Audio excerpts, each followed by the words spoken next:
Hi, boys and girls. So today's story for Book Week, we are going to study and do some activities with Strega Nona.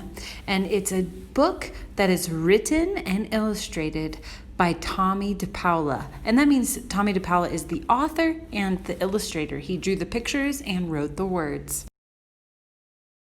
In a town in Calabria, a long time ago, there lived an old lady everyone called Strega Nona, which meant Grandma Witch. And although the people in town had talked about her in whispers, they all went to see her if they had troubles. Even the priest and the sisters of the convent went because Strega Nona did have a magic touch. She could cure a headache with oil and water and a hairpin. She made special potions for the girls who wanted husbands, and she was very good at getting rid of warts. But Strega Nona was getting old, and she needed someone to help her keep her little house and her garden, so she put a sign in the town square. And Big Anthony, who didn't pay attention, went to see her. "Anthony," said Strega Nona, "you must sweep the house and wash the dishes. You must weed the garden and pick the vegetables. You must feed the goat and milk her, and you must fetch the water. And for this I will give you 3 coins and a place to sleep and food to eat." "Oh, grazie," said Big Anthony. "The one thing you must never do," said Strega Nona, "is touch the pasta pot. It is very valuable, and I don't let anyone touch it." "Oh, see, yes, said Big Anthony. And so the days went by. Big Anthony did his work, and Strega Nona met with the people who came to see her for headaches and husbands and warts. Big Anthony had a nice bed to sleep in, and he had food to eat. One evening, when Big Anthony was milking the goat, he heard Strega Nona singing. Peeking in the window, he saw Strega Nona standing over the pasta pot. And she sang, "Bubble, bubble, pasta pot, boil me some pasta, nice and hot. I'm hungry and it's time to sup, boil me enough pasta to fill me up." And the pasta pot bubbled and boiled and was suddenly filled with steaming hot pasta. Then Strega Nona sang, enough, pasta pot. I have my pasta nice and hot, so simmer down my pot of clay until I'm hungry another day." "Oh, how wonderful," said Big Anthony. "That is a magic pot for sure." And then Strega Nona called Big Anthony in for supper. But too bad for Big Anthony, because he didn't see Strega Nona blow 3 kisses to the magic pasta pot. And this is what happened. The next day, when Big Anthony went to the town square to fetch the water, he told everyone about the pasta pot. And naturally, everyone laughed at him because it sounded so silly. A pot that cooked all by itself? "You'd better go and confess to the priest, Big Anthony," they said. "Such a lie!" And Big Anthony was angry, and that wasn't a very good thing to be. "I'll show them," he said to himself. "Someday I will get the pasta pot and make it cook, and then they'll be sorry." That day came sooner than even Big Anthony would have thought, because 2 days later, Strega Nona said to Big Anthony, "Anthony, I must go over the mountain to the next town to see my friend, Strega Amelia. Sweep the house and weed the garden, feed the goat and milk her, and for your lunch there are some bread and cheese in the cupboard. And remember, don't touch the pasta pot." "Oh, yes, Strega Nona," said Big Anthony. But inside he was thinking, "My chance has come."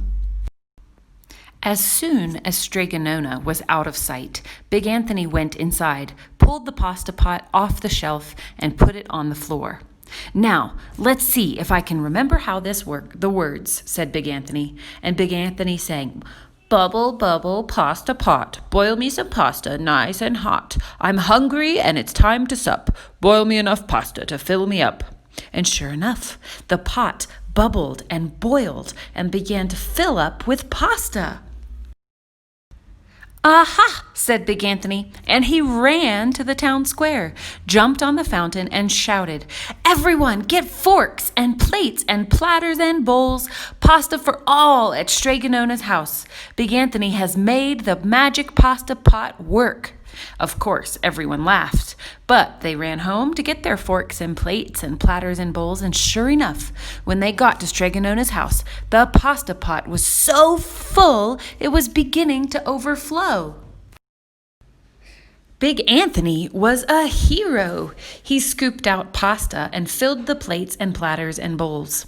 There was more than enough for all the townspeople, including the priest and the sisters from the convent.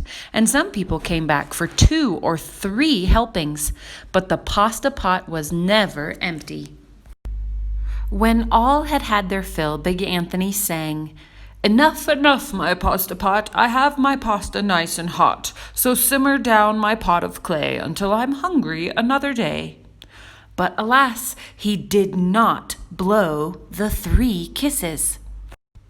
He went outside, and to the applause of the crowd, Big Anthony took a bow. He was so busy listening to the compliments from everyone that he didn't notice the pasta pot was still bubbling and boiling until a sister from the convent said, "Oh, Big Anthony, look!" And pasta was pouring out of the pot all over the floor of Strega Nona's house, and it was coming out the door. Big Anthony rushed in and shouted the magic words again, but the pot kept bubbling. He took the pot off the floor, but the pasta kept pouring from it. Big Anthony grabbed a cover and put it on the pot and sat on it, but the pasta raised the cover and Big Anthony as well and spilled onto the floor of Strega Nona's house. "Stop!" yelled Big Anthony, but the pasta did not stop, and if someone hadn't grabbed poor Big Anthony, the pasta would have covered him up. The pasta had all but filled the house. Out of the windows and through the doors came the pasta, and the pot kept right on bubbling. The townspeople began to worry. "Do something, Big Anthony," they shouted. Big Anthony sang the magic song again, but without the 3 kisses, it did no good. By this time, the pasta was on its way down the road, and all the people were running to keep ahead of it. "We must protect our town from the pasta!" shouted the mayor. "Get mattresses, tables, doors, anything to make a barricade." But even that didn't work. The pot kept bubbling and the pasta kept coming. "We are lost," said the people, and the priest and the sisters of the convent began praying. "The pasta will cover our town." And it certainly would have, had Strega Nona not come down the road home from her visit. She didn't have to look twice to know what had happened. She sang the magic song and blew the 3 kisses, and with a sputter, the pot stopped boiling and the pasta came to a halt. "Oh, grazie, thank you, Strega Nona," the people cried. But then they turned on poor Big Anthony. "String him up," the men of the town shouted. "Now wait," said Strega Nona. "The punishment must fit the crime." And she took a fork from a lady standing nearby and held it out to Big Anthony. "All right, Anthony, you wanted pasta from my magic pot," Strega Nona said. "And I want to sleep in my little bed tonight, so start eating." And he did. Poor Big Anthony.